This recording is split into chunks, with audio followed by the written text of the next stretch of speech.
কেমন আছেন সবাই? আশা করি ভালো আছেন। আমিও ভালো আছি। হ্যাঁ, আমার শ্রোতা বন্ধুরা জানিয়েছিলেন যে আমি ভিডিওগুলো যদি একটু তাড়াতাড়ি দিতে পারতাম। অবশ্যই চেষ্টা করব। আসলে আমি ফোনে কাজ করি তো, তাই একটু সময় লেগে যায়। আশা করব সঙ্গে থাকবেন আর আমাকে সুযোগ করে দেবেন এগিয়ে যাওয়ার। নতুন বন্ধু এবং পুরনো বন্ধুদের জন্য অনুরোধ রইল, সঙ্গে থাকুন আর আমাকে সহযোগিতা করুন। তাহলে আসুন শুনে নিই আজকের পর্ব।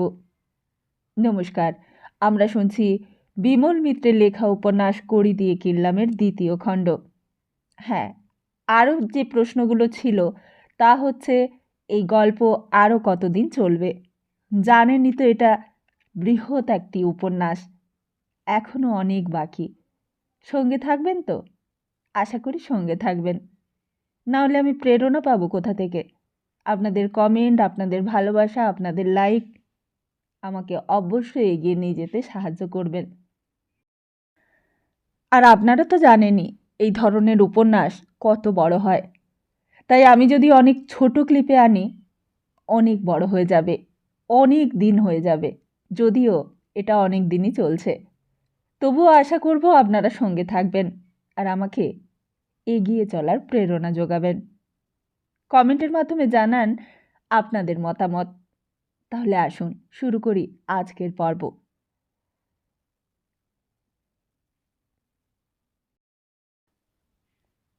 সেদিন প্রিয়নাথ মল্লিক রোডের ঘরের মধ্যে সনাতনবাবু কেমন যেন একলা অসহায় হয়ে পড়েছিলেন। বললেন, কিন্তু আমি শুনেছিলাম তুমি কোথায় চলে গেছো? সতী বললে, আমি কোথায় যাব বলো? আমার কি একটাও যাওয়ার জায়গা আছে? আর আমার বাবা কি বেঁচে আছে যে তার কাছে গিয়ে লজ্জা বাঁচাবো? সনাতনবাবু বললেন, লজ্জার কথা বলছো কেন? সতী বললে, লজ্জা নয়, তোমার সঙ্গে বাবা নিজে আমার ভাগ্যকে একদিন জড়িয়ে দিয়ে গিয়েছিলেন। তোমার মান সম্মান লজ্জা সম্ভ্রমের সঙ্গে আমার মান সম্মান লজ্জা সম্ভ্রম জড়িয়ে গিয়েছিল। এখন কি আর তা ভাঙা যায়? সনাতনবাবু বললেন, কিন্তু আমি তো তা ভাঙতে বলিনি। তুমি বলনি, কিন্তু বাধাও তো দাওনি। আমি চলে গেলে তোমার তো কষ্টও হয়নি। তুমি তো আমার অভাবও বোধ করনি। তুমি তো আমার মতো সারা রাত জেগে কাটাওনি। তুমি তো আমার খোঁজও করনি একবার। সনাতনবাবু বললেন, তোমার খোঁজ?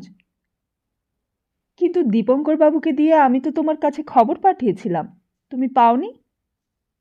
সতী বললে, সে তুমি খোঁজ না নাও, এবার কিন্তু আমি তোমার কথা রেখেছি। হাসপাতাল থেকে তুমি আমাকে এইখানে নিয়ে আসতে চেয়েছিলে, তখন আসিনি, কিন্তু এখন তো এসেছি। আমি এসেছি বলে তুমি খুশি হওনি? সনাতনবাবু বললেন, তুমি নিচে বসে কেন? ওপরে উঠে বসো না। সতী উঠে বিছানায় বসল। বললে, বলো না, তুমি খুশি হওনি আমি এসেছি বলে? সনাতনবাবু বললেন, খুশি তো হবই। তুমি এতদিন পর ফিরে এলে আর আমি খুশি হব না? সতী এবার সনাতনবাবুর গায়ের উপর ঝুঁকে পড়ল। বলল, ওগো, তোমরা আর আমাকে তাড়িয়ে দিও না। কেন? তাড়িয়ে দেবার কথা বলছো কেন? সতী সনাতনবাবুর গায়ের ওপর আরও ঘনিষ্ঠ হয়ে ঝুঁকে পড়ল। বললে, না, তাড়িয়ে দিও না। তুমি তাড়িয়ে দিলে আমার যে আর কোথাও যাবার জায়গা নেই। তুমি ছাড়া আর কেউ নেই আমার সংসারে। জানো, আমি ছোটবেলা থেকে শিব পুজো করে এসেছি। আমার মা ছিল না, তবুও কালীঘাটে থাকতে আমাদের পাড়ার এক মাসিমা আমায় শিব পুজো করতে শিখিয়েছিল। আমি জানতুম আমি তোমার মতো স্বামী পাবো। তুমি আমার সব আশায় ছাই দিয়ে দিও না। তোমার দুটি পায়ে পড়ছি। আমার জীবনে কোনো আশাই মেটেনি গো।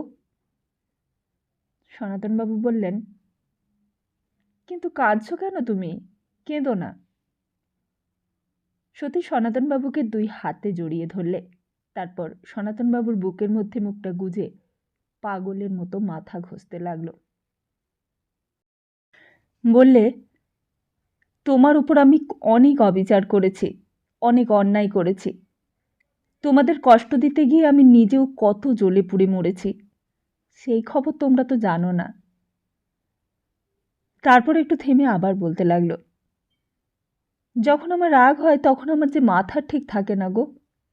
আমি যে তখন যা তা করি, যা তা ভাবি, আমার মুখে যা আসে তাই বলে গালাগালি দিই। ওগো, সেটা যে আমার মনের কথা নয়, তা তুমি বুঝতে পারো না কেন? বুঝতে না পেরে কেন আমাকে বকো না? কেন আমাকে মারো না তুমি? সনাতনবাবু সতীর পিঠে আস্তে আস্তে হাত বুলিয়ে দিতে লাগলেন। সতী বলতে লাগলো, এমনি করে তুমি যদি সব সময় আমার গায়ে হাত বুলিয়ে দাও, আমি পৃথিবীর সকলকে ক্ষমা করতে পারি, সকলের সব অত্যাচার, সব গালাগালি মাথা পেতে নিতে পারি। জানো, তুমি তো আমাকে চিনলে না গো। তুমি শুধু আমার বাইরেটাই দেখলে, আমাকে বুঝতেও চেষ্টা করলে না একবারও।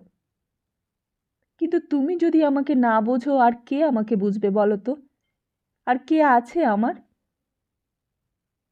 সনাতনবাবু আবার বললেন, কেঁদো না, চুপ করো। সতী বললে, কাঁদতে যে আমার কি ভালো লাগছে তা যদি তুমি বুঝতে। তোমার বুকে মাথা রেখে কাঁদতেও পাইনি কখনো এমন করে। মানুষ বোধহয় হেসেও এত সুখ পায় না আমার মতো। আমাকে তুমি কান্না থামাতে বলো না আজ। আমি আজ বুক ভরে কেঁদে নি। সনাতনবাবু বললেন, কিন্তু এখন থেকে তো তুমি এখানেই থাকবে। সতী বললে, থাকবো বলেই তো এসেছি। তুমি থাকতে দিলে আমি আর কোথাও যাব না গো। আমি এবার থেকে এখানেই তোমার কাছে পড়ে থাকবো। তুমি তাড়িয়ে দিলেও আর কখনো যাব না। আমি তোমায় তাড়িয়ে দেব এমন কথা তুমি ভাবতে পারলে কি করে? সতী সনাতনবাবুর মুখের কাছে মুখ এনে বললে, আমি যদি চলেও যাই, তুমি আমাকে ধরে রেখো। জানো, আমাকে তুমি হাতে পায়ে শেকল দিয়ে বেঁধে রেখো। বুঝলে? রাখবে তো? আমি এই যেমন করে তোমাকে 2 হাতে জড়িয়ে ধরে আছি, এরকম করে জোর করে ধরে রেখো। কিছুতেই ছেড়ো না। আমি ছেড়ে যেতে চাইলেও তুমি ছেড়ো না, কেমন? এই বলে সতী প্রাণপণে 2 হাতে সনাতনবাবুকে জড়িয়ে ধরে রাখল। বললে, তোমাকে ছেড়ে চলে গেলে আমি যে কি ভুল করি তা আমিই জানি।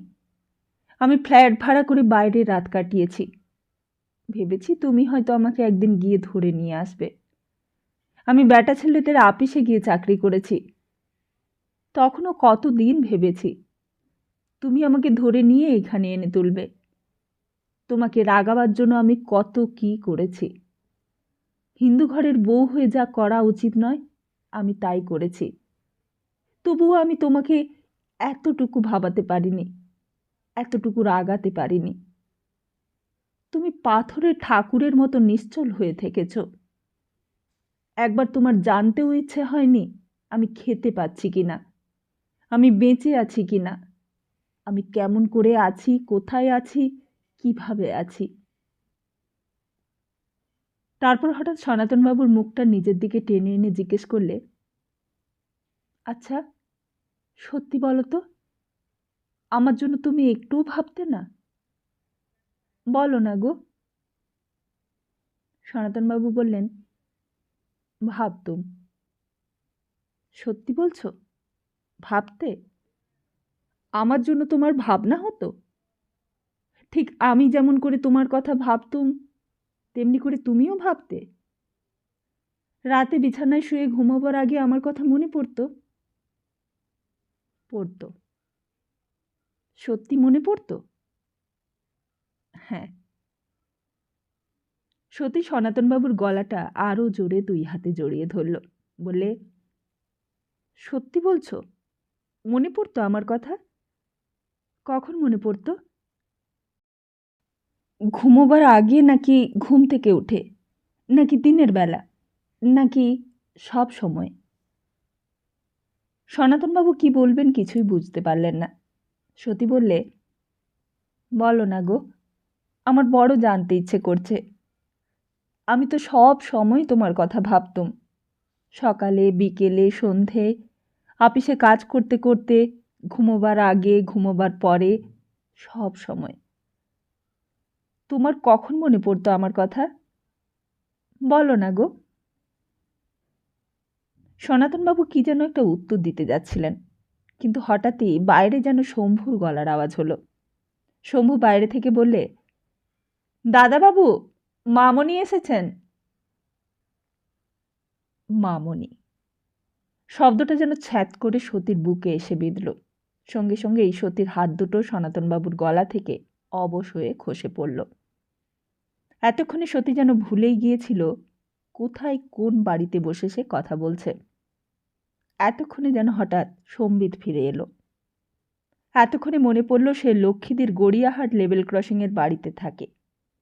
মনে পড়ল রঘুকে নিয়ে সে এই বাড়িতে এসেছে একজন অবাঞ্ছিতের মতো।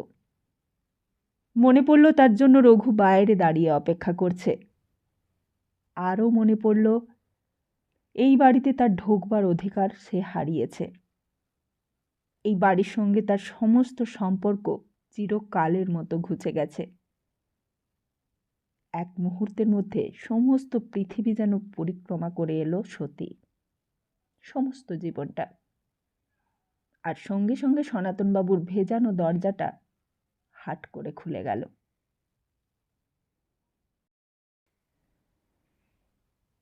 আর ওইদিকে সেদিন গড়িয়াহাট লেভেল ক্রসিং থেকে দীপঙ্কর একেবারে সোজা চলে গিয়েছিল কালীঘাটে।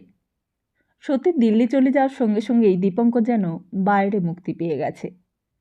যেন সতীর ভরণ পোষণের দায়িত্বটাই তার কাছে বড়, আর কিছু না। দীপঙ্কর যেন সেই দিনও জানত না এই বিচ্ছেদ তার বিচ্ছেদ নয়, জানত না এই বিচ্ছেদের অসম্পূর্ণতাই তাকে আবার সতীর কাছে টেনে আনবে। অথচ ট্যাক্সিটাকে ঘুরিয়ে আবার যেতে যেতে মনে হলো ভালোই হয়েছে, সতীর দিল্লি চলে যাওয়াতে তা মঙ্গলই হয়েছে তার পক্ষে। সতী সুখে থাকুক, সতী শান্তি পাক, এই কামনাই তো দীপঙ্কর দিন রাত করে এসেছে। সতী যদি চলেই গিয়ে থাকে তাতে তো দীপঙ্করের আনন্দ হওয়ারই কথা।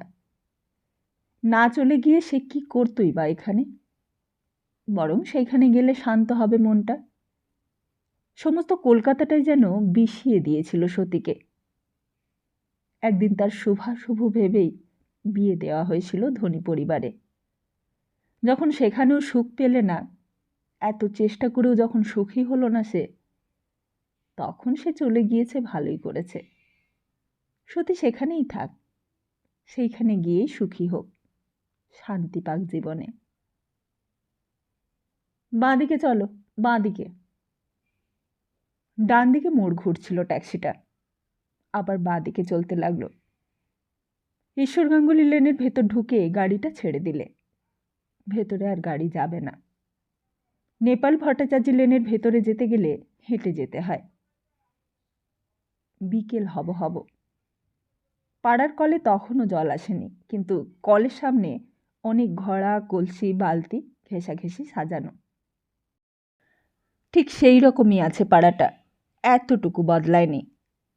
ভূগোলের এত কিছু বদলে গেল যুদ্ধের এই কয়টা বছরে, কিন্তু এই নেপাল ভট্টাচার্য লেনটা তেমনই অক্ষয় অটুট হয়ে আছে। কিরণদের বাড়ির সামনে সেই নর্দমাটা পর্যন্ত সেই একই রকম দুর্গন্ধ। কেমন করে কিরণের মাকে খবরটা দেওয়া যায় সেটাই ভাবতে লাগলো দীপঙ্কর। মাসিমা,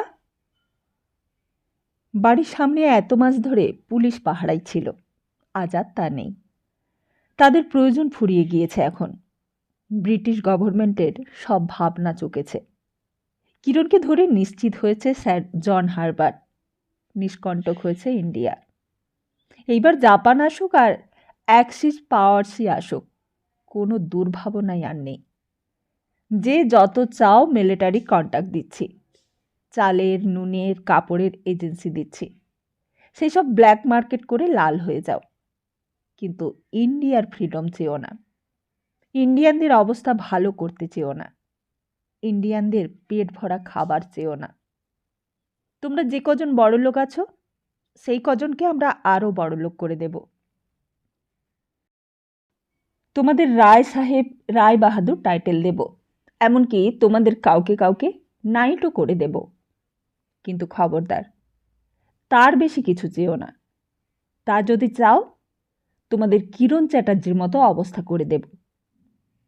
আমরা লর্ড সিংহ বানিয়েছি একজনকে, তার জন্য তোমাদের কৃতজ্ঞ থাকা উচিত। আমরা কত লোকে নাইট করে দিয়েছি, কত রায় সাহেব, কত রায় বাহাদুর বানিয়েছি। তবুও তোমরা ফ্রিডম চাও ইন্ডিয়ার? অনেকক্ষণ দরজা ঠেলতে হলো। মাসিমা বোধহয় প্রথমে শুনতে পায়নি, হয়তো ভেবেছে আবার পুলিশ এসেছে থানা থেকে। এমনি বছরের পর বছর জীবন অতিষ্ঠ করে তুলেছে কিরণের মার। ও মা, তুমি দীপু? আমি ভাবি কে না কে। কি খবর বাবা? মাসিমার মুখের ওপর কথাটা বলতে দীপঙ্করের কেমন যেন সংকোচ হলো। মাসিমা বললে, আজকে কি মাসের পয়লা নাকি বাবা? দীপঙ্কর বললে, না না, পয়লা তারিখ নয়, তবু একবার এলাম দেখতে আপনাকে। কথাটা শুনে মাসিমার চোখে জল এলো। আঁচল দিয়ে চোখের জলটা মুছে বললে, তুমি আমার জন্য যা করছো বাবা, আমার নিজের পেটের ছেলে তা কখনো করেনি। তোমাকে আশীর্বাদ করি বাবা, তুমি চিরজীবী হও। দীপঙ্কর বললে, আমি আপনাকে নিতে এসেছি মাসিমা, আপনি আমার সঙ্গে চলুন। মাসিমা বললে, আমাকে আর যেতে বলো না বাবা, তুমি আমার জন্য যথেষ্ট করেছ, তোমাকে এর বেশি আর কষ্ট দিতে চাই না। সেই জন্যই তো বলছি মাসিমা, আপনি চলুন। আপনি আমাকে কিরণের মতো মনে করবেন, আপনি মনে করবেন আমিই আপনার কিরণ। মাসিমার গলাটা যেন খানিকক্ষণের জন্য বন্ধ হয়ে এলো। বললে, তার নাম আর আমার সামনে করো না বাবা, সে মরে যাক, তার ফাঁসি হোক, আমার তাতে কিচ্ছু আসে যায় না। যে কিরণকে আমি পেটে ধরেছি সে মরে গেছে, মরে গেছে, বালাই চুকে গেছে। দীপঙ্কর বললে, তা হোক মাসিমা, আমি আপনাকে আমার সঙ্গে আমার বাড়িতে নিয়ে যাব, আপনি আর আপত্তি করতে পারবেন না। আর আপনার এখানে যদি কারোর কিছু ধার বাকি থাকে তাও বলুন, আমি সব মিটিয়ে দেব। না বাবা, আমি যাব না, আমি এখানেই মরে পড়ে থাকব। দীপঙ্কর এইবার নাছোড়বান্দা, বললে, আমি আপনার কথা কিছুতেই শুনব না মাসিমা, আমি আপনাকে নিয়েই যাব, আপনি তৈরি হয়ে থাকবেন। তখন আর বেশি সময় ছিল না। কিরণের ফাঁসির খবর শুনলে মাসিমা হয়তো আর বাঁচবে না। সুতরাং মাসিমাকে নিজের বাড়িতে নিয়ে যাওয়াটাই ভালো। কিন্তু তার আগে দরকার কিরণকে বাঁচাবার ব্যবস্থা করা, যে কোনো রকমের। শাস্তি যদি দিতে হয় তো ট্রান্সপোর্টেশন ফর লাইফ হোক। কত লোকের তো তাই হয়েছে। 20 বছর 24 বছর পর আবার ফিরে আসুক, সেও ভালো। কিন্তু ফাঁসি? দীপঙ্করের মনে হলো যেন তার নিজেরই মৃত্যুর অর্ডার বেরিয়েছে। তার নিজেরই যেন আর বাঁচবার অধিকার নেই পৃথিবীতে। সে নিজেই যেন দাগী হয়ে গেছে মানুষের কাছে। কিরণের চেয়ে সে নিজে কি আর কম অপরাধী? কিরণ শুধু ব্রিটিশ গভর্নমেন্টের চোখে অপরাধী, কিন্তু দীপঙ্কর, সে মানুষের কাছে ক্রিমিনাল। তার নিজের ক্রাইম কি কিছু কম? সে তো সমাজের সামনে ভদ্রলোক সেজে ঘুরে বেড়াচ্ছে বুক ফুলিয়ে। যে চাকরির জন্য তার এই প্রতিষ্ঠা প্রতিপত্তি, তার পেছনেও তো সেই 33 টাকার ঘুষ লুকিয়ে আছে। 33 টাকার ঘুষের কংক্রিটের ওপরেই তো তার এই সম্মান। চোখের সামনে অন্যায় দেখেও তো সে প্রতিবাদ করতে পারেনি কতবার। কতবার বিশ্বাসের অপব্যবহার করেও সে আপিসে সম্মানের শিখরে উঠে চলেছে। কই, কেউ তো তার ফাঁসি দেয় না, কেউ তো তাকে অসম্মান করে না। যত অপরাধ করেছে কিরণ।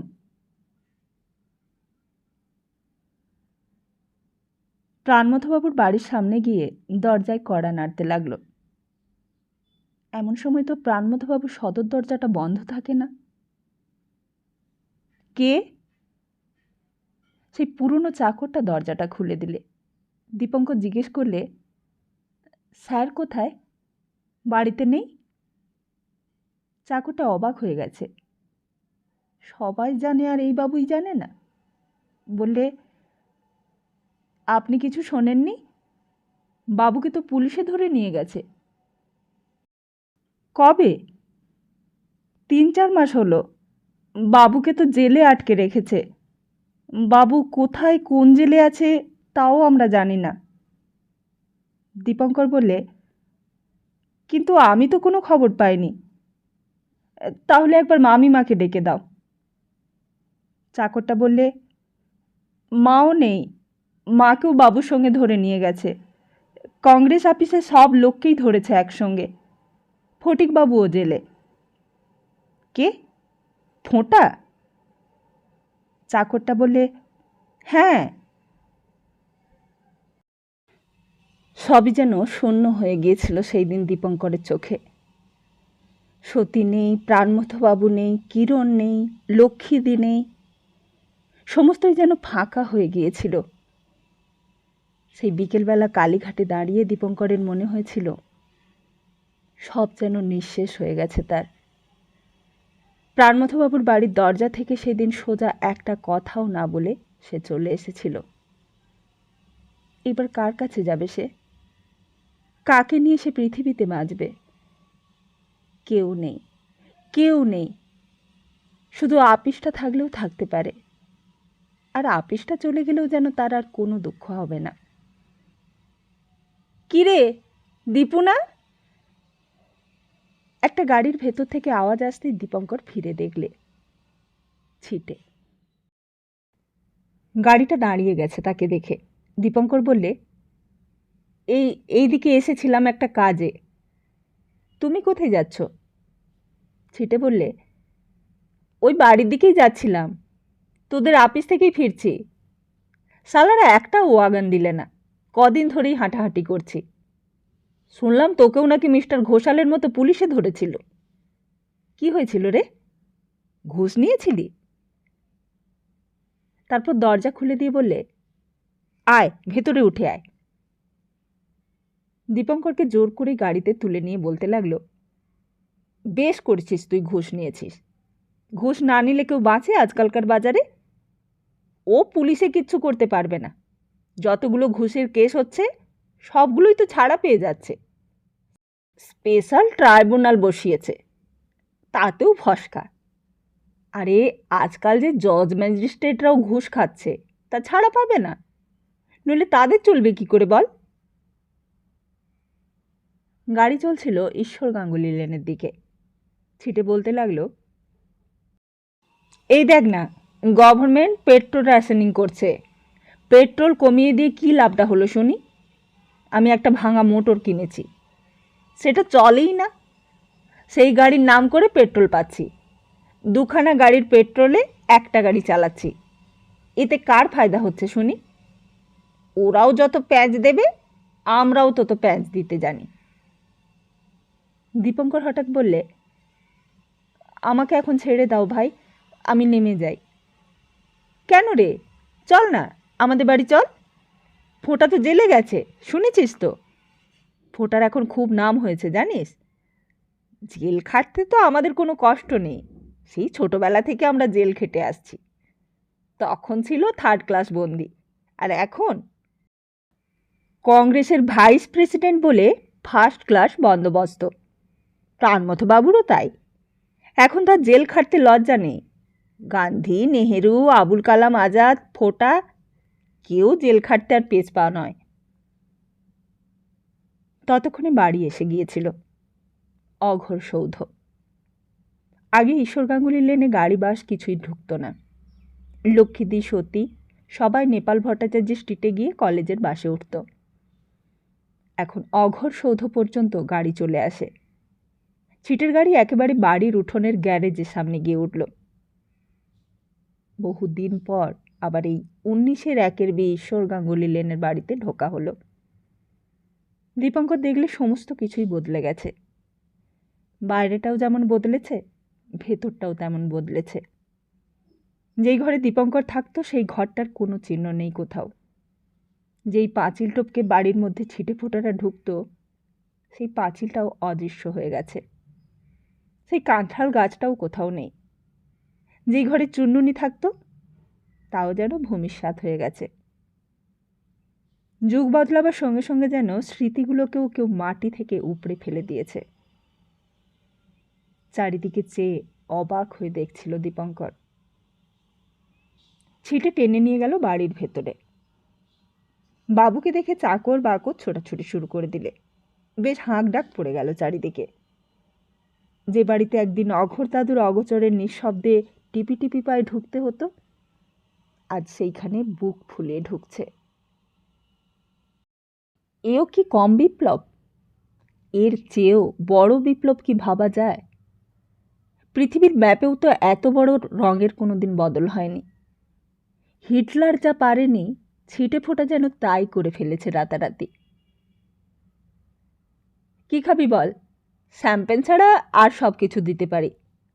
শ্যাম্পেনটা ফুরিয়ে গেছে কদিন হলো। দীপঙ্কর বললে, না, তার চেয়ে আমি উঠে পড়ি। কেন? উঠবি কেন? কিরকম বাড়ি করেছি বল? ভাই, বাড়ির নাম অঘর সৌধ রাখলুম আমি। ফোঁটা অবশ্য আপত্তি করেছিল, বলেছিল একটা আধুনিক নাম রাখতে, ওই তোদের রবি ঠাকুরের কায়দায়। শেষে আমার কথায় রাজি হলো। আর তাছাড়া দাদুর ক্যাপিটাল ছিল বলেই না এসব হলো। আর ক্যাপিটালই তো সব বল। ব্রেন, বুদ্ধি, স্কিম, এডুকেশন যতই থাক, ক্যাপিটাল না হলে তো কিছুই হবে না।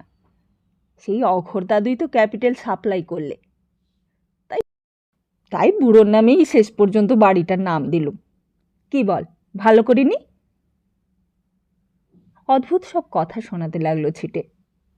যেসব কথা ছিটের মুখ দিয়ে শোনার আশাই করেনি দীপঙ্কর। কন্ট্যাক্ট পেতে গেলে কাকে ধরতে হয়, কাকে ঘুষ দিতে হয়, সে ছিটের সব জানা। দিল্লির খোদ কর্তার কাছে গিয়ে কিরকম করে কন্ট্যাক্ট আদায় করে নিয়ে এসেছে তাও বললে। আর বললে, তুই টাকা খরচ কর, আমি তোকে আকাশের চাঁদ এনে দেব। টাকা দিয়ে আমি সব ব্যাটাকে হাতের মুঠোয় এনে দিতে পারি। তারপর বললে, এই দেখ না, এই বাড়িটা দেখছিস তো, এই সবই আমি আর ফোঁটা দুজনে মিলে করেছি। কিন্তু সোজা আঙুলে তো আর ঘি বেরোয় না। ছিটে আরও কী কী সব নিজের গুণপনা বলে যাচ্ছিল। কোথায় কেমন করে কাকে ধরে এইসব সম্পত্তি করেছে। অঘোর দাদু আর কত ক্যাপিটাল দিয়ে গেছে? মাত্র 1 লাখ। সেই 1 লাখকেই আজ তারা দুইজনে মিলে 10 গুণ করেছে। এসরে ব্রেন, বুদ্ধি, স্কিম আর ঘুষের কল্যাণে। এডুকেশন না থাকলেও কোনো ক্ষতি নেই, ঘুষ দিতে জানলেই হলো। ঘুষ সবাই নিতে চায়, কিন্তু নিতে চাইলেই তো আর হয় না, ঘুষ দিতেও জানা চাই। ঘুষ নেওয়ানোর মতো শক্ত কাজ দুনিয়াতে আর নেই। ঘুষ নেওয়াতে হবে, অথচ সম্মানে এতটুকু দাগ লাগবে না। এটাই হলো এই যুগের এডুকেশন। স্কুলে কলেজে মিছিমিছি ইংরেজি আর অঙ্ক কষিয়ে সময় নষ্ট করা হয়। সেই সময়টাতে যদি ঘুষ দেওয়া আর ঘুষ নেওয়ার ফর্মুলাটা শেখানো হতো, তাতেও খানিকটা কাজ হয় দেশের। যুগ বদলেছে, আর শিক্ষা বদলাবে না? তা অনেক কথাই শেখাচ্ছিল ছিটে। হঠাৎই প্রসঙ্গ বদলিয়ে বললে, আরে তোদের মিস্টার ঘোষাল যে আমার কাছে এসেছিল রে। দীপঙ্কর বললে, মিস্টার ঘোষাল? কেন? আবার কেন? কিছু টাকা চাইতে। বলেছিল খুব বিপদে পড়েছে, আমি যদি কিছু টাকা দিই। তুমি দিলে? ছিটে বললে, রাম, আমি কেন টাকা দিতে যাব? তুমি যখন চেয়ারে বসেছিলে তখন তোমাকে ঘুষ দিয়েছি আমার নিজের স্বার্থে। এখন তোমাকে টাকা দিতে যাব কেন আমি শুনি? তুমি কে হে আমার? এই বলেই ছিটে হো হো করে হাসতে লাগলো। দীপঙ্কর বললে, এইবার আমি উঠি ভাই, আমার অনেক দেরি হয়ে গেল। ছিটে বললে, তা তোকেও তো পুলিশে ধরেছে, এখন জামিনে খালাস আছিস বুঝি? আচ্ছা, একটা কথা আমাকে বুঝিয়ে বল তো, ঘুষ নিয়েছিস বেশ করেছিস, কিন্তু ধরা পড়তে গেলি কেন? দীপঙ্কর বললে, আমি ঘুষ নিয়ে ধরা পড়েছি কে বললে তোমাকে?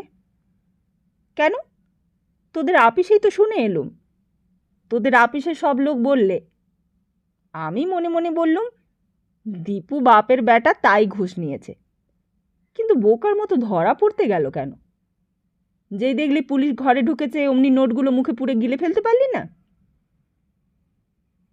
দীপঙ্কর আর দাঁড়ালো না, বললে, আমি আসি, অনেক দেরি হয়ে গেল।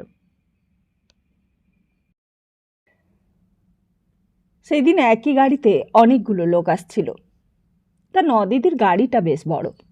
নয়ন বসেছে, নদিদি বসেছে, মিত্তির গিন্নি আর মিত্তির গিন্নির মেয়ে, আর ড্রাইভার তো আছেই। নদিদি বেশি কথা বলছিল, বললে, আগে বিয়ে হোক, কুটুম কর, তখন বুঝবি কেমন বউ করে দিলুম। মিত্তির গিন্নি বললে, আমার তো এই একই মেয়ে দিদি, আমার সাত আহ্লাদ সব এই মেয়েকে নিয়েই। নদিদি বললে, কিন্তু তত্ত্ব তল্লাশ ভালো করতে হবে, এই এখন থেকে বলে রাখছি, শেষকালে নয়ন যেন বলতে না পারে নদিদি এমন সম্বন্ধ করলে যে কুটুম তত্ত্ব করতে জানে না। নয়ন বললে, তত্ত্ব তো আমার নিজের জন্য নয় দিদি, তোমাদের 10 জনের জন্যই তত্ত্ব করা, তোমরা 10 জনে দেখে শুনে ভালো বললেই ভালো, আমার আর কি। মিত্তির গিন্নির মেয়ে এতক্ষণ মার কোল ঘেঁষে বসেছিল, সবই তার কানে যাচ্ছিল। সিল্কের শাড়ি পরে ঘেমে নিয়ে উঠেছে মেয়ে। মিত্তির গিন্নি নিজের আঁচল দিয়ে মেয়ের কপাল মুছে দিলে। নদিদি বললে, কিরে, ভয় করছে নাকি তোর? ভয় কি, এমন ঘরে তোকে বিয়ে দিচ্ছি যে তখন বলবি 9 মাসিমা শাশুড়ি করে দিয়েছিল বটে। মিত্তির গিন্নি বললে, ওর ভাগ্যি আর তোমার হাত যশ দিদি। নদিদি বললে, ও হাত যশ ফস কিছু নয়, যার হাড়িতে যার চাল মাপা আছে তা কেউ রদ করতে পারে না, আমি তো নিমিত্ত মাত্র। এতক্ষণে গাড়ি এসে পৌঁছেছে হাজরা রোডের মোড়ে। হাজরা রোড থেকে বাঁয়ে ঘুরে প্রিয়নাথ মল্লিক রোড। গাড়ি প্রিয়নাথ মল্লিক রোডে ঢুকল, চেনা রাস্তা। তারপর ঘোষবাড়ি। ঘোষবাড়ির গেট বন্ধ ছিল। শম্ভু গাড়ির আওয়াজ শুনেই দৌড়ে গিয়ে গেট খুলতে গেল। গাড়ি এসে বাগানে ঢুকল। নদিদি মিত্তির গিন্নিকে নিয়ে গাড়ি থেকে নামল। মিত্তির গিন্নির মেয়েও নামল। নয়ন রঞ্জিনী দাসীও নামল। শম্ভুকে বললে, দাদাবাবু কোথায় রে তোর? ভেতর বাড়িতে ততক্ষণে খবর পৌঁছে গেছে। কৈলাস তাড়াতাড়ি গিয়ে বাতাসির মাকে খবরটা দিলে। বললে, বাতাসির মা, সর্বনাশ হয়েছে, মামনি এসে গেছে। ভূতির মা আঁচলটা মাটিতে পেতে একটু গড়িয়ে নিচ্ছিল। বললে, সে কি রে কৈলাস, মামনি? বাতাসির মা বললে, বৌদিমণি কোথায়? কৈলাস বললে, বৌদিমণি তো দাদাবাবুর ঘরে। বাতাসির মা বললে, বুড়ি আর সময় পেলে না, মরতে ঠিক এই সময়ে হাজির হতে হলো গা। কি হবে বাতাসির মা, এবার তো আর রক্ষে থাকবে না। নদিদি তখন মিত্তির গিন্নিকে সমস্ত দেখাচ্ছে। এই বাড়ি, এই ভবানীপুরে এত বড় বাড়ি আর কারণ নেই। কর্তাদের আমলে এই বাড়ির চেহারা আরও ভালো ছিল, আর এখন কার জন্যই বা বাড়ি সাজাবে বলো? ছেলে আর মা, এটাই তো সংসার। আর যে বউ আগে ছিল সে তো আর ঘর করলে না এখানে। বর্মার মেয়ে তো, তাদের বাপু শিক্ষা দীক্ষাই আলাদা। সেইবার ছেলের বিয়ে দেবার সময় তো নয়ন আমাকে জিজ্ঞেসই করেনি, জিজ্ঞেস করলে আমিই বারণ করতুম। নয়ন বললে, চলো না নদিদি, ভেতরে চলো। নদিদি বললে, তা তোর ছেলে কোথায়? নয়ন বললে, শুনছি তো ওপরের ঘরে গিয়েছে। নদিতি বললে, তবে যে বলছিলি ছেলে দিনরাত পড়াশোনা করে, বই মুখে দিয়ে থাকে। মিত্তির গিন্নি গলা নিচু করে বললে, তা ছেলে বুঝি বই মুখে দিয়ে থাকে দিনরাত? নদিদি বললে, বউ নেই তো, তাই কেবলই বই নিয়েই আছে। এইবার বউ এলেই আবার সব বদলে যাবে। জোয়ান বয়সের ছেলে, বউর জন্য বিভাগী হয়ে যায়নি, সেটাই যথেষ্ট। নয়ন একতলার ঘরগুলো দেখালে। এই হচ্ছে সরকারের ঘর। এই ঘরে বসে সরকারবাবু স্টেটের কাজকর্ম করে। এইটা হচ্ছে লাইব্রেরি ঘর, ছেলে পড়াশুনো করে। আর এই পেছন দিকে রান্নাঘর, কল, বাথরুম, আর এই হলো গিয়ে সিঁড়ি। সেকালে এই মোজাইকে সিঁড়ি করতে 7,000 টাকা খরচ হয়েছিল। তখন আমার শরীর গতিকও ভালো ছিল, সংসারে আঠাও ছিল। তা ভাবতাম এসব নিয়ে সুখেই থাকবো। তা এইবার আমি ছেলের বিয়ে দিয়ে কাশি চলে যাব ভাই। যে কটা দিন বাঁচি বাবা বিশ্বনাথের নাম করেই বাঁচব। ছেলে বউ রইল, তারাই সব গুছিয়ে চালাতে পারলেই চলবে, নয়তো সব পুড়ে ঝুড়ে যাবে আমার আর কি। আমি তখন দেখতেও আসবো না আর শুনতেও আসবো না। একে একে দোতলার ঘরগুলো দেখালে নয়ন, তারপর তেতলা। নদিদি, মিত্তির গিন্নির মেয়ে সবাই পেছন পেছন আসছিল। এমন চমৎকার বাড়ি, এমন খোলা হাওয়া, এইখানে মেয়ে বউ হয়ে আসবে, এটা তো ভাগ্যের কথা। হঠাৎই সোনার ঘরের দিকে গেল নয়ন, বললে, এই হচ্ছে আমার ছেলের শোবার ঘর। নদিদি বললে, তা ছেলে ঘরে আছে নাকি? নয়ন বললে, হ্যাঁ শুনেছি তো আছে। এই বলি নয়নরঞ্জিনী দাসের ছেলের ঘরের দরজাটা ঠেলতেই 10 হাত পিছিয়ে এসেছে। আর সতী ততক্ষণে সনাতনবাবুর পাশ থেকে সরে এসে সোজা হয়ে বসেছে। মামনি বললেন, তুমি কোথা থেকে এসেছো হঠাৎ? তুমি কি করতে এসেছো এই বাড়িতে? এতখানি মুখোমুখি হয়ে যাবার কল্পনাও করেনি সতী। প্রথমটায় স্তম্ভিত হয়ে গিয়েছিল। এতগুলো লোক একসঙ্গে ঘরের সামনে দাঁড়িয়ে, নিজের শাশুড়ি ছাড়াও 9 মাসিমা, আরও 2 জন সঙ্গে। কি করবে, কি বলবে, এতগুলো চোখের দৃষ্টি, কৌতূহল কেমন করে মেটাবে? সতী সনাতনবাবুর দিকে একবার চাইলে। সনাতনবাবু চেয়ে আছেন বাইরে সকলের দিকে। তার দৃষ্টির অর্থ খুঁজে পাওয়া ভার। সতীর মনে হলো সে যেন একলাই এই অভিযোগের মুখোমুখি হবে। কারোর সাহায্য আর দরকার নেই তার। বলো, আবার কেন ঢলানি করতে এসেছো এখানে? সতীর জবাব দিতে বোধহয় একটু দেরি হচ্ছিল। নদিদি তার আগেই ফোড়ন কাটলেন। সত্যি তো বৌমা, তুমি কোথাকার কোন ছোঁড়ার সঙ্গে পালিয়ে গেছিলে, ঝঞ্ঝাট চুকে গেছিল, তা আবার কেন আসতে গেলে বাছা?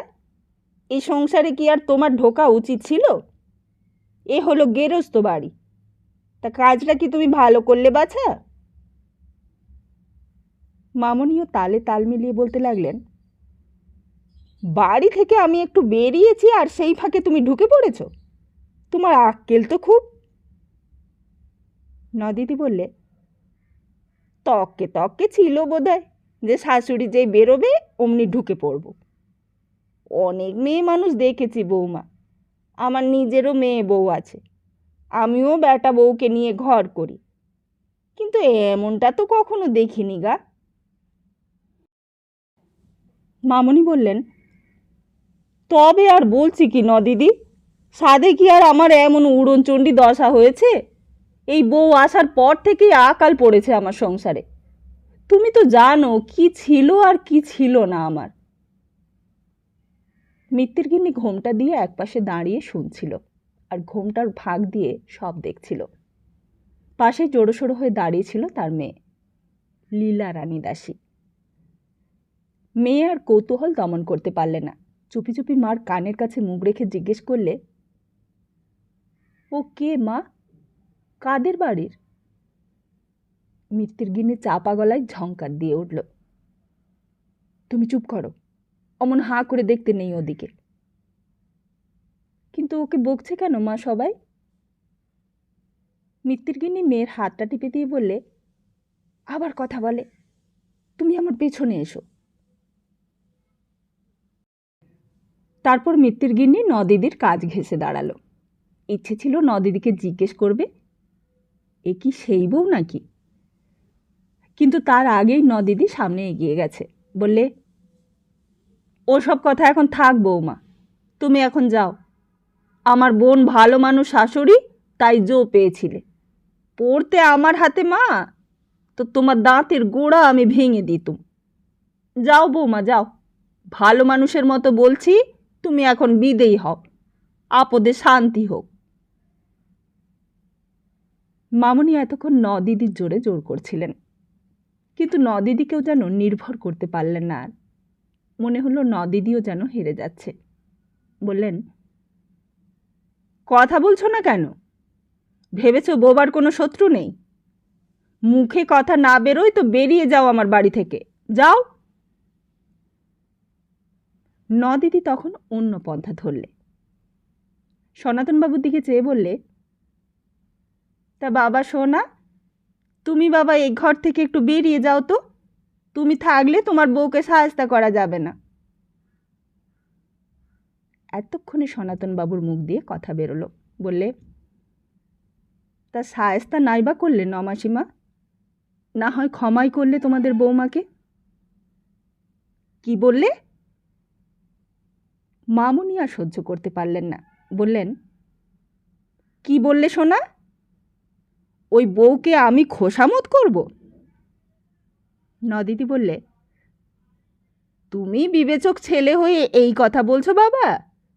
তোমার মতো লেখাপড়া জানা ছেলের মুখ থেকে এই কথা শুনতে হলো আজ আমাদের? ছি ছি ছি ছি। মামনি বললেন, দেখো নদিদি, দেখো, তুমিই দেখো, এতদিন তুমি আমারই দোষ দেখতে কি না, এখন দেখো কীরকম ছেলে আমি গব্বে ধরেছি। সনাতনবাবু বললেন, নমাসিমা, তুমি মাকে একটু বুঝিয়ে বলো তো। এত হইচই না করে ধীরে সুস্থে সব জিনিসটার একটা মীমাংসা করা কি ভালো নয়? তোমরা সবাই এমন উত্তেজিত হলে চলবে কি করে? যা বলবার ধীরে সুস্থে বলো না। মামনি বললেন, ধীরে সুস্থে কথা বলবার লোক বটে, বলো না নদিদি, বলো, চুপ করে রইলে কেন? বাড়ি থেকে একটু বেরিয়েছি আর অমনি সর্বনাশী ফাঁকা বাড়ি পেয়ে ঢুকে পড়েছে। নদিদি বললে, তা তো বটেই, তা তুমি যে বাবা আজ বউয়ের হয়ে সাফাই গাইছো, গেরস্ত বাড়ির কোনো মা কি কোনো বউয়ের এই কীর্তি সহ্য করতে পারে, নাকি পারাটা উচিত? সনাতনবাবু বললেন, তোমাদের প্রশ্ন তো শুধু এই, নাকি আরও আছে? মামনি কি যেন বলতে যাচ্ছিলেন, নদিদি তাকে থামিয়ে দিয়ে বললে, হ্যাঁ তাই ধরো যে এটাই আমাদের কথা, তা এর কি উত্তর দেবে তুমি? সনাতনবাবু হাসলেন, বললেন, এর উত্তর তোমাদের জানা। তারপর একটু থেমে বললেন, আর তোমাদের যদি জানা নাও থাকে, মামনির তো জানতে বাকি নেই। নদিদি বললে, কি যে বলো বাবা, তোমার হেঁয়ালির কথা আমি কিছুই বুঝতে পারিনি। আমাদের অত লেখাপড়া জানা নেই তোমার মতো, আমরা মেয়ে মানুষ, একটু সহজ করেই বলো। সনাতনবাবু বললেন, নমাসিমা, তুমি আসলে ভুল করলে। সমস্যাটা যদি সহজ হতো তাহলে সমাধানটাও সহজ হতো। আসলে যে গোড়াতেই আমরা সব জটিল করে ফেলেছি, সবটা তো তুমি জানো না। মামনি যেন আবার কি বলতে যাচ্ছিলেন, নদিদি আবার তাকে থামিয়ে দিয়ে বললে, তা তোমার কথা তো কিছু বুঝলাম না বাবা, কিন্তু বাবা আমি একটা কথা তোমাকে বলি, তুমি হলে গিয়ে ব্যাটা ছেলে, লেখাপড়া জানা বিবেচক বেটা ছেলে। তুমি মেয়েদের ব্যাপারে কথা বলবে, এটা কি আর ভালো দেখায় বাবা? ওই দেখো, বাইরে একজন হবু কুটুম দাঁড়িয়ে রয়েছে, ওরা সব শুনে কি ভাবছে বলো তো?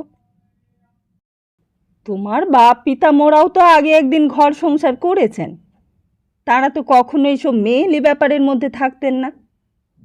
আমার বেটারাও তো রয়েছে, আমার বেটার বউদের ব্যাপারে তারা কেউ কখনো মাথা ঘামায় না। আমি যতক্ষণ আছি ততক্ষণ আমার কোনো ছেলে আমার মুখের উপর কিছু বলুক দেখি, মুখ একেবারে ভেঙে দেব না। তারপর হঠাৎ থেমে সুর বদলে সনাতনবাবুর হাতটা আস্তে আস্তে ধরে বললে, তুমি তো বাবা ভালো ছেলের মতো এখান থেকে চলে যাও না বাবা, যাও, তুমি তোমার লেখাপড়া নিয়ে গিয়ে থাকো গে। শাশুড়ি বউতে কথা হচ্ছে, এর মধ্যে বেটা ছেলে থাকতে নেই, যাও লক্ষ্মীটি। সনাতনবাবু হাসলেন আবার, সেই বরাবরের মৃদু হাসি, যেই হাসি দেখে সতীর বরাবর গা জ্বালা করত। সনাতনবাবু যেখানে দাঁড়িয়েছিলেন সেখানেই দাঁড়িয়ে রইলেন, এক পাও নড়লেন না। বললেন, না না মাসিমা, আমি তো তেমন বেটা ছেলে নই। নদিতি গালে হাত দিলে, বললে, উমা, বলছো কি বাবা তুমি? তুমি বংশ ছাড়া নাকি? হ্যাঁ নমাসিমা, আমি হয়তো তাই। হঠাৎই মামনি আর্তনাদ করে উঠলেন, বললেন, ও মা, কি সর্বনেশে কথা বলে গো! আমি একটুখানি বাড়ি থেকে বেরিয়েছি, এর মধ্যেই এত! এমন করে আমার ছেলেকে বশ করে ফেলেছে গা! এমন বউ আমি ঘরে এনেছিলাম মরতে? এমন হেনস্থাও আমার কপালে ছিল? মিত্তির গিন্নি আর তার মেয়ে এতক্ষণ সব ব্যাপার দেখে হতবাক হয়ে গিয়েছিল। তারা এমন অবস্থার মধ্যে পড়বে এ যেন কল্পনাও করতে পারেনি। মিত্তির গিন্নি এক ফাঁকে নদিদির কাছে এসে গায়ে টোকা দিলে, বললে, ও কে নদিদি? এসব কি কাণ্ড? এতক্ষণে নদিদিরও যেন খেয়াল হলো, গায়ে টোকা লাগতে পেছন ফিরেছে। পেছন ফিরে মিত্তির গিন্নিকে দেখেই সব কিছু খেয়াল হয়েছে। বললে, ও মা নয়ন, কি কাণ্ড দেখ! এরা এখানেই রয়েছে, আর তুই এদের বসাসনি এখনো? তোর ঘরে গিয়ে নিয়ে বসা এদের। মামনি তখন উগ্রমূর্তি, বললেন, তা দেখুক না ওরা, আমার বউর কাণ্ডখানা ওরা একবার দেখুক। কেন আমার ছেলের বিয়ে দিচ্ছে আবার তার নিজের চোখেই দেখে যাক। আমার তো কিছু লুকোনো ছাপানো নেই, সবই দেখে যাক। নদিদি বললে, না ভাই, এতক্ষণ খেয়ালই হয়নি। চল চল, তোরা বসবি, চল তোদের বসিয়ে রেখে আসি, একেবারে ঘেমে নিয়ে উঠেছে দুইজনে। মিত্তির গিন্নি বললে, না না দিদি, তাতে কি হয়েছে, আমাদের কিছু কষ্ট হচ্ছে না, তোমরা কথা সেরে নাও। আরে আমাদের কথা কি আর এমনি শেষ হবে? আজের একটা হেস্ত নেস্ত করে তবে আমি বাড়ি যাব। আমি আবার বাড়িতে আঁতুড় ফেলে এসেছি, কত ভাবনা আমার, আর তার মধ্যেই এইসব হাঙ্গামা এসে জুটেছে। তারপর সনাতনবাবুর দিকে চেয়ে বললে, তাহলে তুমি বাবা নিজের মার কথা শুনবে না? তোমার গর্ভধারিণী মা, সেও তোমার পর হলো তোমার বউর কাছে। সনাতনবাবু আবার হাসলেন, বললেন, নমাসিমা, তুমি বোধহয় বাড়ি চলে গেলেই ভালো হয়, তোমার অনেক ভাবনা না? নদিদি বললে, ঠিকই বলেছ বাবা, ভাবনা আমার চিরকালেরই থাকবে, কিন্তু আমি নয়নের ভাবনাও আমার নিজের মাথায় ঢুকিয়েছি। তোমরা সুখে শান্তিতে থাকো, এটাও যে আমি চাই। আর নয়ন আর আমি কি আলাদা হলাম বাবা? সনাতনবাবু বললেন, আলাদা যে নও তা তো দেখতেই পাচ্ছি, আলাদা হলে এত কথা আমাকেও বলতে হতো না, আর তুমিও বলতে না। নদিতি কথাগুলোর অর্থ কি বুঝলো কে জানে, বললে,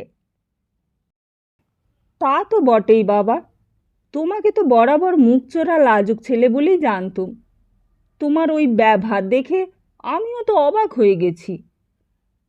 মামনি বললেন, অবাক হবার কিছু নেই ন দিদি, আমি একটুখানি বাড়ি থেকে বেরিয়েছি আর সেই ফাঁকেই ঢুকে পড়েছে এখানে এত বড় হারামজাদি বউ। ছি। সনাতনবাবুর গম্ভীর গলায় ছি শব্দটা হঠাৎই যেন মামনির মুখের ওপর ছিটকে পড়ল। সবাই চেয়ে দেখলে সনাতনবাবুর মুখের দিকে।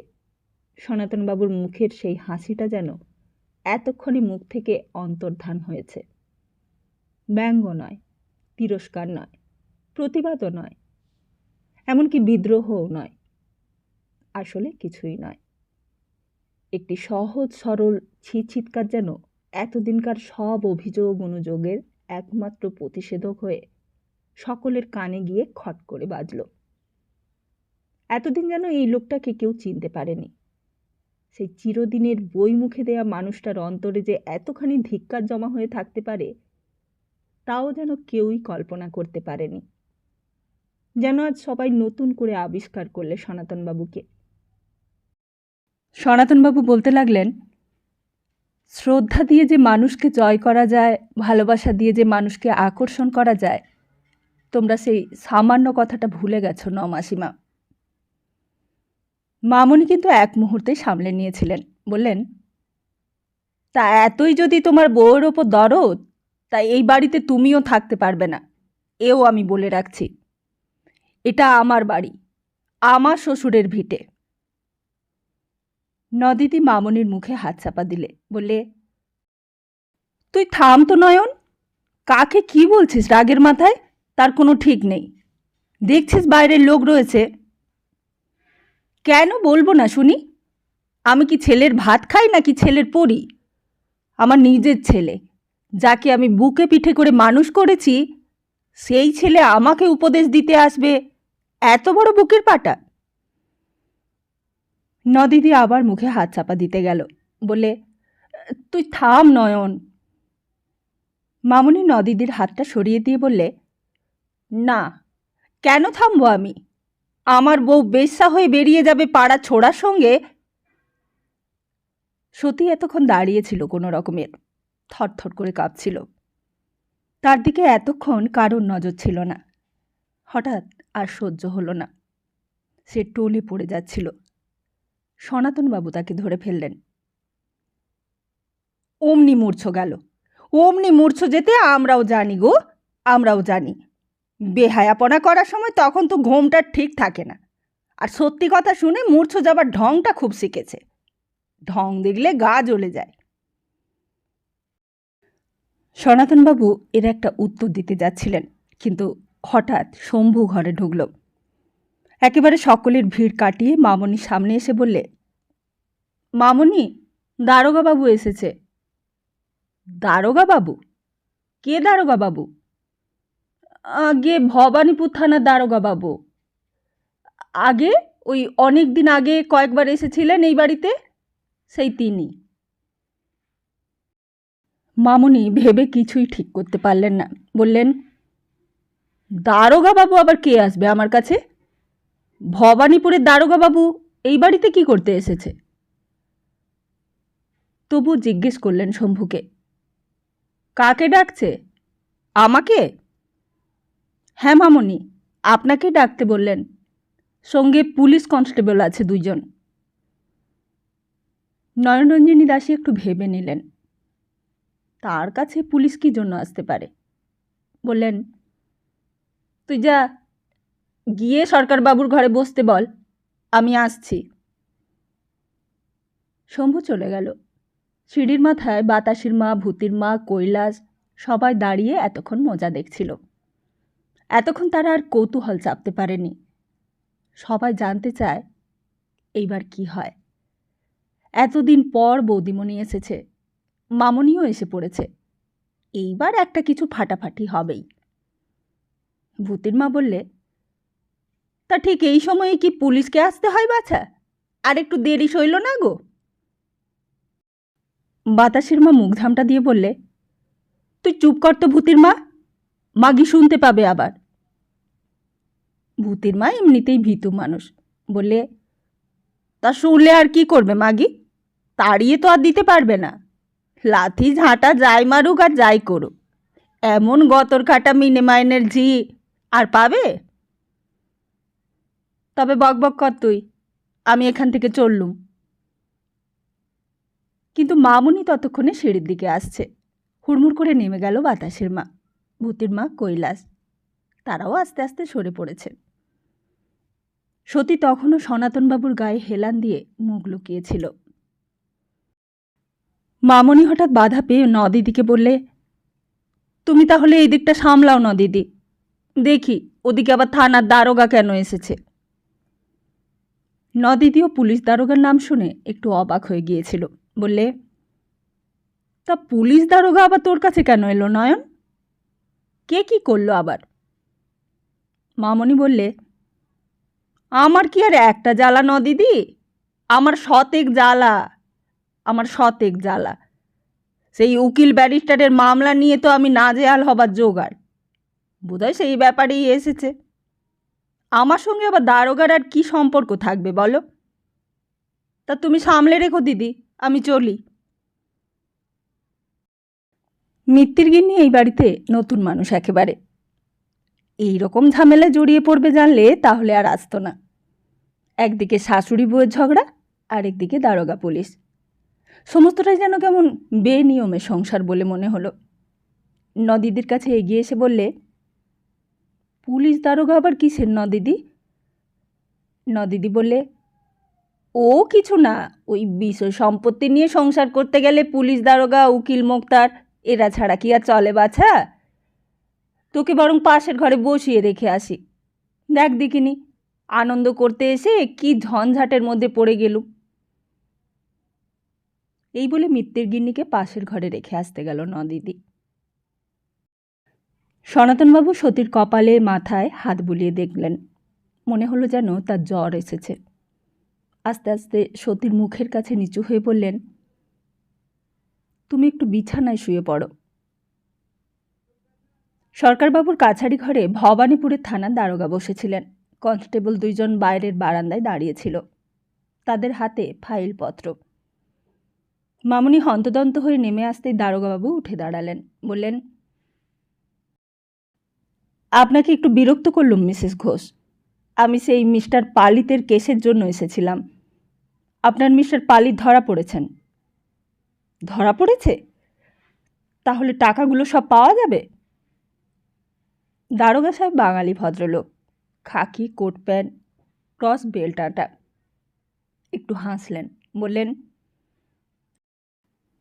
এখানে তো ধরা পড়েননি, আর সব খবরও এখনও আমাদের কাছে পুরো এসে পৌঁছয়নি। কোথায় ধরা পড়েছে? ধরা পড়েছে করাচিতে। করাচির এক হোটেলে হাজব্যান্ড ওয়াইফ দুইজনে অন্য নামে থাকতো।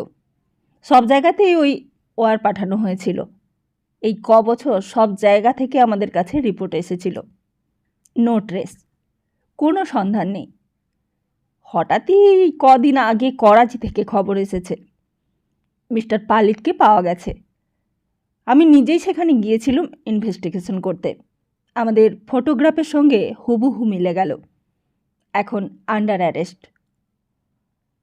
মামনি বললেন, কিন্তু আমার অতগুলো টাকা?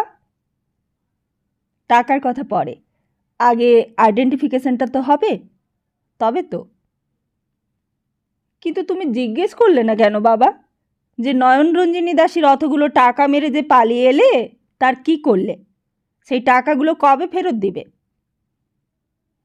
দারোগা সাহেব বললেন, কিন্তু আমাদের পুলিশেরও তো একটা আইন কানুন আছে, আর মিস্টার পালি তো একজন ব্যারিস্টার। মামনি বললেন, ছাইয়ের ব্যারিস্টার বাবা। ওর বাবা আমাদের কাজকর্ম করতেন, তিনি আমার শ্বশুরের আমলের লোক। তাই আমি তার উপর সব বিশ্বাস করে তার ছেলেকে ওকালতনামা দিয়েছিলাম। আজ আমার এই যে হাল হয়েছে, আমার গাড়ি ছিল, ড্রাইভার ছিল, বাগানে মালি ছিল। আজ 5 বছর বাড়িতে চুন বালি পড়েনি, বাড়ি ভেঙে পড়ছে। গেটে একটা দারোয়ান পর্যন্ত নেই। চোর ডাকাত যে ইচ্ছে ঢুকে পড়তে পারে। এই তো ওই সর্বনাশে ব্যারিস্টারের কাজই তো। তা তুমি জিজ্ঞেস করলে না কেন বাবা? দারোগা সাহেব বললেন, আপনি সব কথা ঠিক বুঝতে পারবেন না। আপনার ছেলে কোথায়, মিস্টার ঘোষ? ছেলের কথা আর বলো না বাবা, সে আরেক পণ্ডিত। এইসব পণ্ডিত নিয়েই আমাকে এতদিন চালাতে হয়েছে বাবা। আমার জ্বালা ঠিক তোমরা কেউ বুঝতে পারবে না। যা বলবার ছেলেকে না বলে আমাকেই বলো, আমিই শুনবো। জুতো সেলাই থেকে চণ্ডীপাঠ সব কিছু আমাকেই করতে হবে। দারোগা সাহেব বললেন, তাহলে শুনুন। এই বলে দারোগা সাহেব সব কাহিনীটা বললেন। সে এক আজব কাহিনী। করাচির প্রিন্সেস হোটেলে গিয়ে উঠল এক জোড়া মানুষ, একজন হাজব্যান্ড আর একজন ওয়াইফ, মিস্টার এন লাহেরি আর মিসেস লাহেরি। এসেছে দিল্লি থেকে, কিন্তু মিস্টার লাহেরি আর মিসেস লাহেরির জন্য প্রিন্সেস হোটেলের বয়, বাবুর্চি, খানসামা, স্টুয়ার্ড সবাই নাজেহাল, সবাই তটস্থ একেবারে। মিস্টার লাহেরিটাকে বয়, বয় দৌড়ে আসে, সামনে এসেই বকুনি খায়। জল ঠিক গরম হয়নি, কিংবা চায়ের ঠিক ফ্লেভার হয়নি, কিংবা ডিনারের কফি ঠান্ডা। একটা না একটা খুঁত ধরা পড়বেই মিস্টার লাহেরির কাছে। আর মিস্টার লাহেরি যদি বা ক্ষমা করেন, মিসেস লাহেরি আরও এক কাঠি বাড়া। মিস্টার অ্যান্ড মিসেস লাহেরি আসবার সঙ্গে হোটেলের ইনকামও রাতারাতি বেড়ে গেল। আর যুদ্ধের সঙ্গে সঙ্গে সাউথ ইস্ট এশিয়ার কমান্ডের মিলিটারি অফিসারেরা হোটেল ভরিয়ে দিয়েছে। মেজর, ক্যাপ্টেন, লেফটেন্যান্ট হরদম আসছে আর যাচ্ছে। তাদের মিস্টার লাহেরি পার্টি দেন। এক এক দিনে 2-3 হাজার টাকা ইনকাম হয় হোটেলে। মিস্টার লাহেরি সকলকেই বলে, কায়রো যাচ্ছিলাম, হঠাৎই এসে দেখি রুট বন্ধ হয়ে গেছে। আর যদি কেউ জিজ্ঞেস করে, কায়রোতে আপনার কী কাজ, মিস্টার লাহেরি বলে, বিজনেস ট্রিপ। এক একদিন ভোর থেকে ট্যাক্সি এনগেজ করে মিস্টার লাহেরি সারা দিন ধরে ট্যাক্সি দাঁড়িয়ে থাকে। কেউ আসে না, কেউই নামে না হোটেল থেকে। শেষকালে রাত 10টার সময় ফুল ওয়েটিং চার্জ দিয়ে ট্যাক্সি বিদায় করে দেওয়া হয়। বলা হয়, নেহি সাহেব নেই যায়েঙ্গে। এমনটা প্রায়ই হয়, প্রায়ই এমনটা হতো। অথচ ভেতরে তখন মিস্টার লাহেরি আর মিসেস লাহেরি বসে অ্যারোবিয়ান ওশেনের ভিউ দেখছেন, আর পাশে বসে আছে মিলিটারি মেজর ডম ডিক হ্যারি। 1942-এর আগস্ট পেরিয়ে গেছে। অ্যাক্সিস পাওয়ার সিঙ্গাপুর, রেঙ্গুন, আকিয়া পর্যন্ত এসে গেছে। আর ঠিক সেই সময় বাঙালি সন্তান মিস্টার লাহেরি করাচির প্রিন্সেস হোটেলের ব্যালকনিতে বসে টম ডিক হ্যারির মনোরঞ্জন করছে। তারপর একদিন এক কাণ্ড ঘটল। হোটেলের বয় যথারীতি রাত্রে ঘরে কফি দিতে গিয়ে দেখে মিস্টার লাহেরি চিৎকার করছে, bloody swine, son of a bitch. এ এক অবাক কাণ্ড। হোটেল শুধু লোক সন্ত্রস্ত। বয়রা ছুটে এলো, বাবুর্চি ছুটে এলো, খানসামা ছুটে এলো, স্টুয়ার্ড, বিল ক্লার্ক, অ্যাকাউন্টেন্ট সবাই ছুটে এলো। আর অন্যান্য সব বোর্ডাররাও ছুটে এলো বাইরে। Something is wrong in the state of Denmark. কি হয়েছে? হোয়াটসঅ্যাপ? ক্যা হুয়া? হোয়াটস রং দেয়ার? হোটেল শুধু লোকের ওই একই প্রশ্ন। চারিদিকে হইচই। রুম নাম্বার 1-এর বোর্ডার সামনে যা পাচ্ছে তাই ভাঙছে। গ্লাস ভাঙছে, বাল্ব ভাঙছে, টিপট ভাঙছে, সব ভেঙে চুরমার করছে। মিস্টার লাহেরি চিৎকার করছে, bloody swine, son of a beach. তারপর খবর গেল পুলিশের কাছে। পুলিশ এলো, পুলিশের ডাক্তারও এলো। আর ততক্ষণে মিস্টার লাহেরি ক্লান্ত হয়ে পড়েছে। অকারণ চিৎকারে গলা ভারী হয়ে গেছে। ডাক্তার পরীক্ষা করলে অনেকক্ষণ ধরে। অনেক পরীক্ষা নিরীক্ষার পর রায় দিলে এ কেস অব ইনসার্টিনিটি। পাগল হয়ে গেছেন মিস্টার লাহেরি। হঠাৎ শক পেলে এমন হয়, তবে সারলে সারতেও পারে। অনেক দিন অবজারভেশনে থাকতে হবে।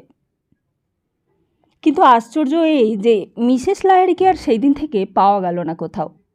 হাজব্যান্ডের অসুখের পরেও অনেক দিন তার কোনো ট্রেস নেই।